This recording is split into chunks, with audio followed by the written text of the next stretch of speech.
Mon frère a couché avec ma femme et avait prévu que j'élève leur bébé. Alors j'ai tout quitté jusqu'à ce qu'un test ADN révèle tout ce qu'ils essayaient de cacher. Je m'appelle Julien, j'ai 32 ans et je suis garde forestier depuis 8 ans maintenant. Ce n'est pas le boulot le plus glamour, mais je suis dehors, j'ai de bons avantages et je fuis la politique de bureau qui me rendait fou dans mon ancien taf. Je chasse, je pêche, je sais suivre les traces des animaux. Je peux survivre en pleine nature avec juste un couteau si je dois. Tout ça, c'est papa qui me l'a appris avant de mourir d'une crise cardiaque pendant notre chasse annuelle, quand j'avais 19 ans. C'est moi qui ai dû ramener son corps sur 3 kilomètres jusqu'à la voiture. Ce genre d'expérience, ça te change. Ça te fait grandir d'un coup. Après la mort de papa, j'ai pris le relais pour aider maman à payer les factures, tout en finissant ma licence de sciences de l'environnement. Je bossais la nuit dans un bar miteux près de la fac. Je prenais des extras le week-end, tout ce qu'il fallait. Pendant ce temps, mon petit frère Mathieu profitait de la vie étudiante sans se soucier de rien. Ça a toujours été comme ça entre nous. Moi qui fais le sale boulot, Mathieu qui récolte les fruits. J'ai commencé comme saisonnier. Juste après mon diplôme, j'ai galéré 4 hivers rudes avant d'avoir un poste fixe. Le salaire n'était pas fameux au début, mais ce métier me correspond. J'ai toujours été plus à l'aise dans les bois qu'en ville. La nature, elle ne ment pas. Les animaux ne font pas semblant, ils ne trichent pas. J'ai rencontré Claire à un barbecue chez des amis il y a 5 ans. Une superbe rousse, des yeux verts, a arrêté la circulation. Brillante aussi. Elle bossait comme commercial pharma, elle gagnait le double de moi, mais elle ne m'a jamais fait sentir inférieur pour ça, du moins pas au début. On s'est tout de suite entendus. On a grandi tous les deux avec la pêche, la chasse, la nature. Ce n'était pas une fille précieuse qui a peur de se salir. Au 3e rendez-vous, je l'ai emmenée camper et elle a pêché 3 fois plus que moi. J'étais bluffé, même un peu intimidé. 2 ans après, on s'est mariés. Rien de grandiose, juste une petite cérémonie dans un chalet près du lac que j'avais loué. Ses parents n'étaient pas ravis. Ils voulaient un mariage à l'église, tout le tralala. Mais Claire a tenu bon. Elle voulait quelque chose qui nous ressemble. J'ai respecté ça. Elle avait l'air vrai, authentique. On a acheté une petite maison 3 chambres à la sortie de la ville. Rien de spécial, mais un grand jardin où j'ai construit un brasero et un atelier où je fabrique des meubles pendant mes jours de repos. Je ne suis pas un ébéniste pro, mais je peux faire une table en chêne qui durera toute une vie. J'ai fait presque tous nos meubles moi-même. Claire s'en vantait auprès de ses copines. Elle disait que j'étais débrouillard capable de tout réparer, tout construire. J'aimais être ce gars-là pour elle. Pendant 2 ans, tout allait bien. On partait randonner camper dès qu'on avait du temps ensemble. On parlait de l'avenir d'avoir des enfants un jour. Claire gravissait les échelons dans sa boîte pharma, décrochant des promotions sur des secteurs plus grands. Moi, je progressais au parc, plus de responsabilités, je formais les nouveaux. On était une équipe, on construisait quelque chose ensemble. Tout le monde nous voyait comme le couple parfait. Maman adorait Claire. Mes amis disaient tous que j'avais décroché le gros lot. Et puis, il y avait mon petit frère Mathieu, l'enfant doré. Mes parents ont payé ses études, alors que moi, je galérais. Il a arrêté au bout de 3 ans, mais a quand même eu une voiture neuve pour ses 21 ans. Ça fait 10 ans qu'il se cherche, squatte des canapés, emprunte de l'argent qu'il ne rend jamais, et reste malgré tout le préféré au repas de famille. Mathieu, il est juste sensible, disait maman. Il est créatif, il n'est pas fait pour le métro boulot dodo. Pendant ce temps, je bosse 50 heures par semaine, mais comme je suis stable, je n'ai pas besoin d'attention ou de compliments. Bref, Mathieu, c'est le genre à toujours retomber sur ses pattes, peu importe ses conneries. Il se fait virer pour être venu bourré. Quelqu'un lui trouve un autre job. Il éclate sa voiture en conduisant comme un débile. Maman lui en rachète une. Avec Claire, on était d'accord pour attendre les enfants. Elle voulait gravir les échelons, moi devenir chef de secteur au parc. Tout était planifié. On commencerait à essayer quand elle aurait 32 ans. J'en aurais 34, on serait bien financièrement, peut-être une maison plus grande. On en parlait toute le temps. 2 enfants, peut-être 3, quelles écoles, la religion. Non pour nous deux. Tout semblait calé. Du moins, c'est ce que je croyais. Ensuite, tout a changé doucement d'abord. À peine perceptible. Claire rentrait plus tard, voyageait plus pour son boulot. On faisait moins de l'amour une fois toutes les 2 semaines au lieu de 3 ou 4 d'habitude. Quand j'essayais, elle était fatiguée, mal de tête, réunion tôt. Je me disais que c'était juste le couple qui évolue la fin de la lune de miel. Mais maintenant, avec le recul, je vois tous les signes que j'ai ratés. Le code soudain sur son portable. Les appels dehors, les dîners pro où elle rentrait parfumée à une odeur qui n'était pas la mienne. J'étais aveugle parce que je voulais l'être, l'alternative était trop douloureuse. Un mardi comme les autres, Claire est rentrée avec une énergie bizarre. Je faisais des steaks au barbecue. J'avais gardé des côtes de bœuf pour une occasion spéciale. Mais il n'y avait rien de spécial ce soir-là, juste une ambiance tendue ces derniers temps. Je pensais qu'un bon dîner aiderait. Elle a attendu qu'on soit à table, puis a balancé d'un coup « Julien, je suis enceinte. » J'ai figé ma fourchette en l'air. « Attends quoi? Comment ça? Tu prends de la pilule. » « Je sais, » elle a répondu. « Ça a dû rater, n'est-ce pas incroyable? » Elle me fixait comme pour étudier ma réaction, pas excitée, plus calculatrice. « Oui, incroyable, » j'ai bafouillé en essayant d'assimiler. « Tu es enceinte de combien 8 semaines d'après le médecin? » J'ai fait un test la semaine dernière, mais je voulais confirmer avant de te le dire. Elle a pris ma main par-dessus la table. « Tu n'es pas content? » J'ai forcé un sourire. J'ai dit les phrases qu'il fallait, je l'ai prise dans mes bras, je lui ai dit qu'on gérerait. Mais dans ma tête, ça tournait à 100 à l'heure. 8 semaines. Il y a 8 semaines, j'étais en stage intensif 4 jours dans la réserve avec les nouveaux gardes. Je suis rentré épuisé, à peine capable de tenir debout, et sûrement pas d'avoir des rapports. Ça faisait au moins 2 semaines avant ce stage qu'on n'avait rien fait, et encore 1 semaine après. Mais j'ai chassé les doutes. La pilule n'est pas fiable à 100%, non. Peut-être qu'on l'a fait et que je me trompe. Peut-être cette fois où j'avais bu 3 bières et que je me suis endormi sur le canapé. Je ne voulais pas être ce mari parano qui ne fait pas confiance à sa femme. Cette nuit-là, dans le lit, rien ne collait. Mais je me suis dit que j'exagérais, que je cherchais des problèmes. Claire ne m'avait jamais donné de vraies raisons de douter, non. Donc les semaines suivantes, j'ai fait semblant. Je regardais des lits de bébés sur Internet. Je parlais de transformer la chambre d'amis en chambre d'enfants. Mais le nœud dans mon ventre ne faisait que grossir. Claire était différente aussi. Toujours sur son téléphone souriant à des textos prenant ses appels dans une autre pièce. Quand je demandais qui c'était juste le boulot ou juste maman. Une nuit, je me réveille vers 2 heures, elle n'est pas là. Je la trouve dans la cuisine en train de chuchoter au téléphone. Quand elle m'a vu, elle a sursauté comme si elle avait vu un fantôme et a raccroché vite. C'était qui juste Sarah du boulot sans me regarder. Elle traverse une mauvaise passe avec son mari, elle avait besoin de parler. À 2 heures du matin, j'ai voulu répliquer, mais je me suis retenu. J'ai fait semblant de rien et je suis retourné me coucher. Je suis resté à fixer le plafond pendant qu'elle restait 20 minutes de plus dans la cuisine. Et puis, il y a eu Mathieu. Il s'est pointé à l'improviste un dimanche soi-disant pour nous féliciter pour le bébé. Maman a dû lui dire, mais la façon dont lui et Claire se regardaient, il y avait un truc. Une complicité nouvelle. Elle riait à toutes ses blagues nulles, lui touchait le bras. Mathieu me lançait des regards comme s'il savait quelque chose que j'ignorais. Mathieu a toujours été le beau gosse, le charmeur. Moi, je tiens plus de papa costaud trapu. Mathieu a la silhouette fine de maman, ses yeux verts, cette tignasse rousse qui plaît aux filles. Il a toujours eu la cote même au lycée, alors que moi je luttais avec mes boutons et mon appareil dentaire.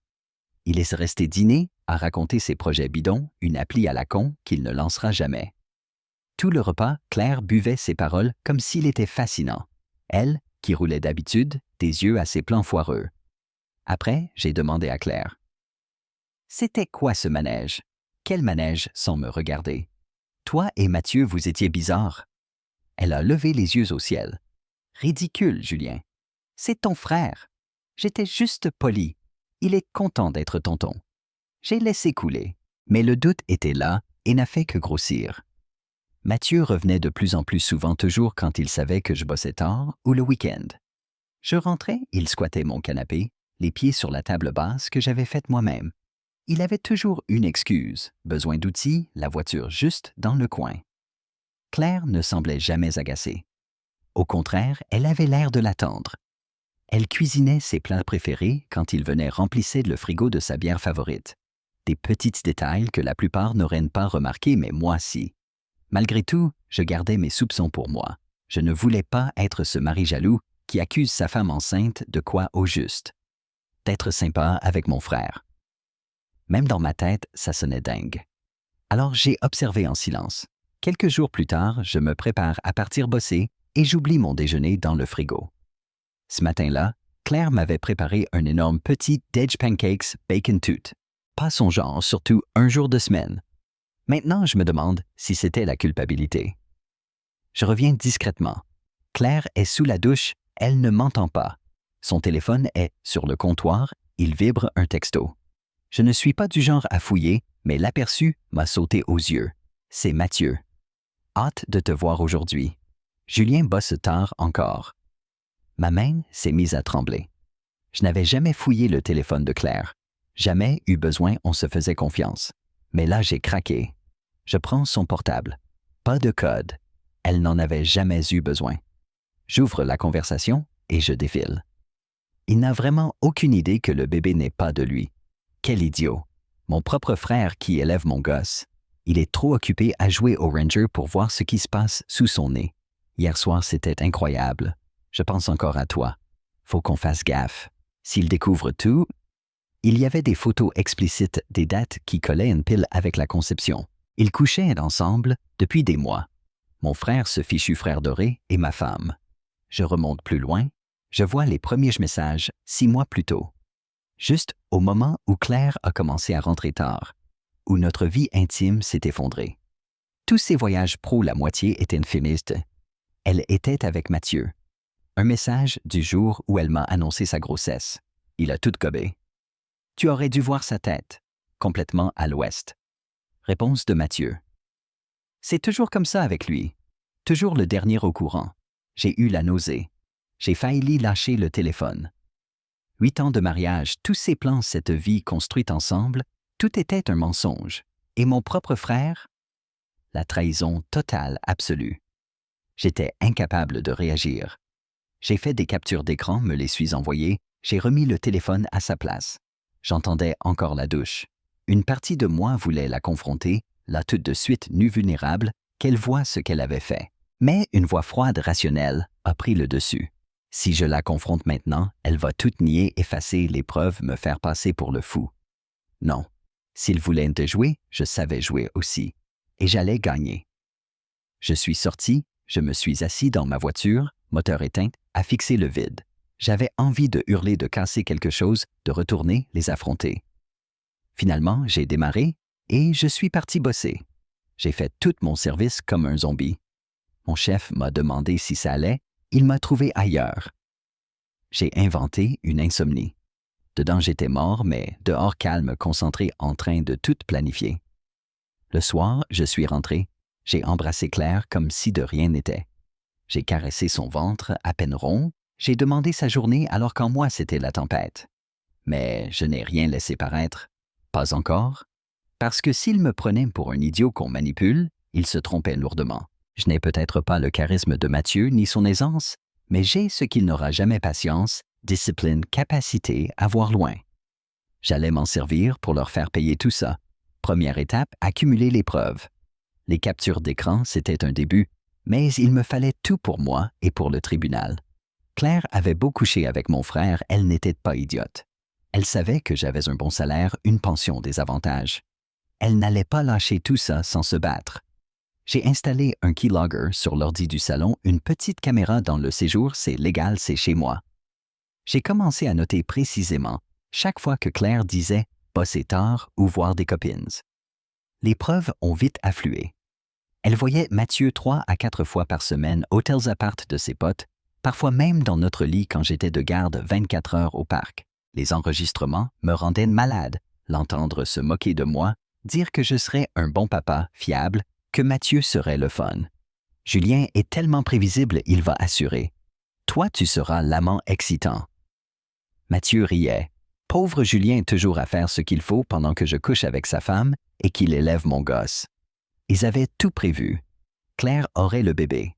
Je serais le père officiel responsable financièrement. Mathieu serait le tonton cool qui passerait souvent. Ils continueraient à coucher ensemble dès que je bosse. Et moi, aveugle, j'élèverais le fils de mon frère. Chaque nouvel élément était un coup de couteau. 8 ans de mariage, toutes ces randos, ces discussions sur le futur. Est-ce que quelque chose était vrai? Est-ce qu'elle m'a jamais aimé? Ou j'étais juste le plan sécurité? Ils croyaient avoir tout verrouillé. Ils n'avaient aucune idée de ce qui les attendait. Mais il me fallait plus que des preuves d'adultère. Il fallait me protéger légalement. J'ai appelé un pote de fac devenu avocat de famille. Laurent, j'ai besoin d'un conseil. Hypothétiquement, si ma femme est enceinte d'un autre, je risque quoi, long silence? Julien, tout va bien. Réponds juste s'il te plaît. Il soupire. En général, si tu es marié à la naissance, tu es présumé père. Ton nom va sur l'acte de naissance, sauf si tu contestes. Et, si je veux contester, tu dois refuser de signer et demander un test de paternité tout de suite.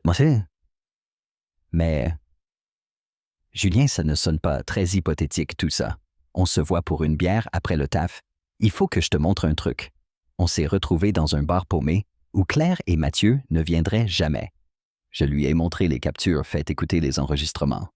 À la fin, il était de furax pour moi. Ce frère de merde est ta femme. Putain, Julien, je suis désolé. Bon, je fais quoi, documente tout. Continue à accumuler les preuves et surtout, ne laisse rien paraître tant qu'on n'a pas tout calé. Ne signe rien à la naissance, ni acte, ni rien. On exige un test ADN et la pension. Si c'est pas mon gosse, je ne veux pas payer 18 ans. Si on prouve que tu n'es pas le père et qu'on conteste tout de suite, tu es tranquille. Mais il faut jouer serré. C'est ce que j'ai fait. J'ai continué à les suivre à monter mon dossier tout en jouant le futur papa ravi. Je caressais son ventre, je montais le lit bébé, j'ai même invité Mathieu à dîner plusieurs fois juste pour le voir mal à l'aise. Alors Mathieu, tu te réjouis d'être tonton? Il a failli s'étouffer avec sa bière. Ouais, bien sûr. Trop hâte? Tu devras garder le petit parfois qu'on souffle un peu avec Claire. Avec plaisir, frérot. Claire en a rajouté Mathieu serait un super babysitter, il adore les enfants. Ah bon, j'ai répondu l'air naïf. Je savais pas, ils se sont lancés un regard qui disait tout. Je me suis contenté de sourire et de manger. Tout ce temps, je préparais mon piège. Laurent m'a aidé à monter la stratégie légale qui allait les ruiner. Il me fallait du béton-preuve ADN, preuve que Claire savait SMS enregistrement et une clause dans les papiers qui me dégageait de toute obligation si paternité frauduleuse. Mais je voulais plus que juste m'en sortir, je voulais qu'il paye.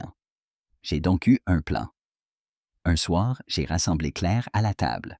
« Chérie, je pense au bébé à notre avenir. » J'ai joué l'inquiète responsable. Mon métier est risqué, je veux vous protéger, toi et le bébé, si jamais il m'arrive un truc. Elle était surprise.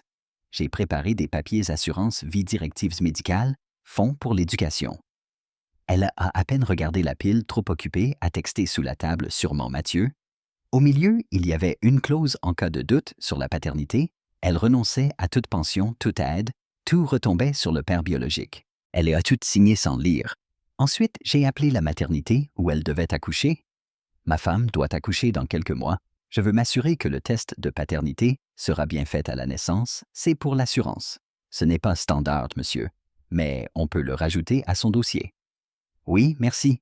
Et envoyer les résultats directement à mon mail. Dernière étape, empêcher Mathieu d'esquiver. Laurent a trouvé une faille. S'il ne conteste pas la paternité dans les 30 jours après notification, il devient légalement le père qu'il le veuille ou non. Tout en préparant ça, j'ai continué le cirque. J'allais au rendez-vous de grossesse, je montais la chambre, j'ai même assisté au cours de préparation à l'accouchement. Mais j'étais mort à l'intérieur. Chaque écho, chaque coup de pied, chaque conversation sur les prénoms, c'était un rappel de leur trahison. Parfois, j'ai failli craquer. Comme le jour où Mathieu était venu à la baby shower, organisée par les copines de Claire, avec un cadeau hors de prix, jouant le tonton ému. Il a fait un discours sur la chance du bébé d'avoir un père comme moi avec ce sourire narquois. J'ai dû sortir m'agripper à la rambarde pour ne pas lui coller mon poing dans la figure. Ou cette nuit où Claire est venue se coucher en lingerie que je n'avais jamais vue tentant de relancer notre vie sexuelle pour la première fois depuis des mois. Le médecin a dit que c'était sans danger, elle a murmuré. Je n'ai pas pu. J'ai prétexté la fatigue et me suis tourné. Impossible de la toucher en sachant où elle avait traîné. La grossesse s'est éternisée. Chaque jour, un test de comédie. Maman était surexcitée à l'idée d'être grand-mère. Elle appelait tout l'impôt. T'es même pas? Envoyait des vêtements de bébé, demandait quand elle pourrait venir après la naissance. Je n'avais pas le cœur de lui dire la vérité, que son précieux Mathieu, son fils chéri, m'avait trahi de la pire façon.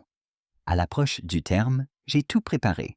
J'ai loué un petit appart à l'autre bout de la ville, payé 3 mois d'avance, préparé un sac prêt à partir dans la voiture. J'ai ouvert un nouveau compte dans une autre banque, commencé à virer de l'argent petit à petit pour que Claire ne remarque pas. J'ai vu Laurent pour amorcer le divorce. Tout était prêt. Il ne restait qu'à attendre. Claire a accouché 3 semaines en avance. J'étais au boulot quand elle a appelé, la voix tendue. Julien. Je perds les os, reviens vite.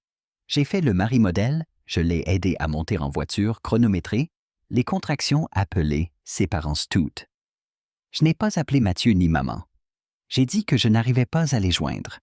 Je ne voulais pas qu'ils soient là pour ce qui allait suivre. L'accouchement a été long et difficile, 16 heures de cris, de larmes, de mains broyées. Par moments, j'ai failli compatir, oublier ce qu'elle avait fait, puis je repensais aux textos, aux enregistrements, et mon cœur se durcissait. Après 16 heures, un petit garçon est né 3,7 kilos, une touffe de cheveux roux, comme Mathieu bébé. Rien à voir avec mes cheveux bruns. J'ai regardé ce bébé, mon neveu pas mon fils, et je n'ai rien ressenti. Pas de lien, juste la certitude froide que je faisais ce qu'il fallait. L'infirmière me demande si je veux être le père sur l'acte de naissance. En fait, non. J'attends les résultats du test de paternité. C'est pour l'assurance formalité. Claire est devenue livide. Quel test? Celui que j'ai demandé dans le bilan du nouveau-né. C'est la procédure maintenant? Pas de souci, si tout est en règle, non.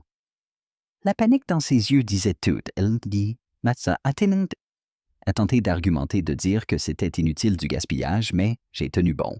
L'infirmière gênée a filé. Julien, qu'est-ce que tu fais? A-t-elle soufflé. Pourquoi tu demandes un test? J'ai haussé les épaules.